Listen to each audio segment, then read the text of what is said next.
नमस्कार दोस्तों पिछले हफ्ते की वीडियो में हमने बात किया था इंडिया पे हुए अटैक्स के बारे में, विदेशी आक्रमण के बारे में।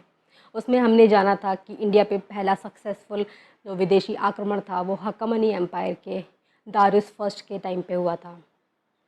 सेकंड अटैक हमें देखने को मिलता है अलेक्जेंडर द ग्रेट के टाइम पे। और इस टाइम पे जब अलेक्जेंडर ने अपनी मिलिट्री कैंपेन स्टार्ट की हुई थी, अपने जो हक्कमनी एम्पायर को पूरे कॉन्कर किया था, उसके बाद वो इंडियन पार्ट में पहुंचते हैं, नॉर्थ वेस्टर्न पार्ट में, और उसको कॉन्कर करना स्टार्ट किया। जब वो व्यास नदी के तट पर पहुँचे तो अलेक्जेंडर के सैनिकों ने आगे बढ़ने से मना कर दिया, रिवर को क्रॉस करने से मना कर दिया।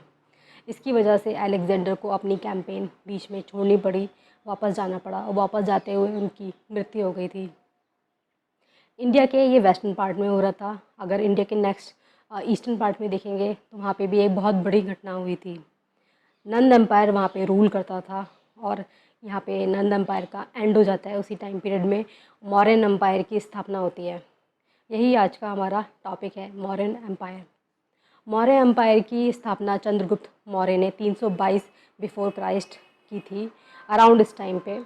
और उन्होंने जब उनका जन्म के बारे में अगर हम बात करें तो बहुत ज़्यादा डिटेल में नहीं मिलता है, लेकिन जो एंशियंट ग्रीक हिस्टोरियन है वो ये मानते हैं कि जो अलेक्जेंडर के टाइम पे अलेक्जेंडर यंग चंद्रगुप्त मौर्य से मिले थे, तो शायद उनकी जो डेट ऑफ बर्थ हो सकती है, ईयर हो सकता है, वो 340 बिफोर क्राइस्ट रहा होगा। चंद्रगुप्त मौर्य ने चाणक्य उनके गुरु थे, उनकी सहायता से एक आर्मी अपनी बनाई, और साथ ही साथ जो पाटलिपुत्र नंद एम्पायर की जो कैपिटल थी उस पर अटैक किया। वो अटैक सक्सेसफुल नहीं रहा था, पर उससे शिक्षा लेते हुए उन्होंने जो बाकी जो सुदूर के जो प्रांत थे, जैसे जो एम्पायर से दूर होते थे, वहाँ पे अटैक करने शुरू किए, उसको कॉन्कर करना शुरू किया। और उसी क्रम में वो जब आगे कॉन्कर करते हुए नॉर्थ वेस्टर्न पार्ट जो अलेक्जेंडर छोड़ के गए थे वो टूट के जब दोबारा बनी, तो उसमें सैलूसिड एम्पायर बहुत बड़ी एम्पायर बन के निकल के आई।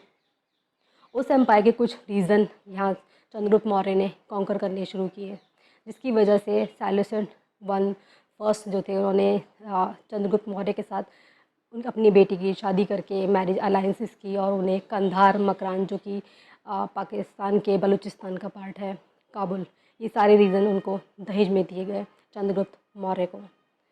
चंद्रगुप्त मौर्य के बारे में बहुत सारी कथाएं प्रचलित हैं। जैसे अगर बात करें कि चंद्रगुप्त मौर्य चाणक्य से कैसे मिले, तो चंद्रगुप्त ये बताते हैं कि चंद्रगुप्त एक बार चाणक्य ने उन्हें एक गेम खेलते हुए देखा, जिसमें वो रॉयल कोर्ट को का गेम था, और वो जो बाकी जो बच्चे थे उनको ऑर्डर्स दे रहे थे। इस बात से बहुत प्रभावित होकर चाणक्य ने उन्हें अपने साथ ले आए और तक्षशिला में उनकी शिक्षा दीक्षा की का प्रबंध किया।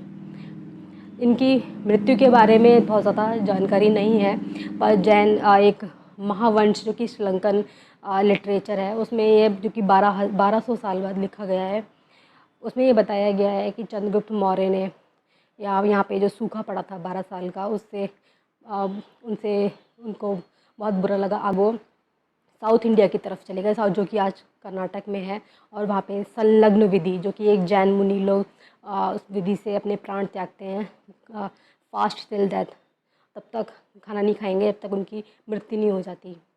तो इस विधि से उन्होंने अपने प्राण त्यागे और अपना उत्तराधिकारी अपने बेटे बिंदुसार को बना के चले गए।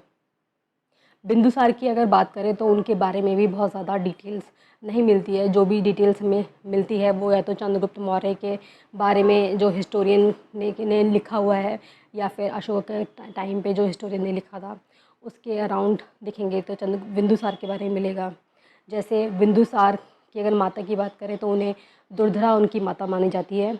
महावंश जो कि श्रीलंका का लिटरेचर है उसमें बताया गया है कि बिंदुसार के 101 बेटे थे, जिनमें से जो 99 थे अशोका ने उनकी हत्या कर दी थी। उसके बाद वो सिंहासन पर बैठे।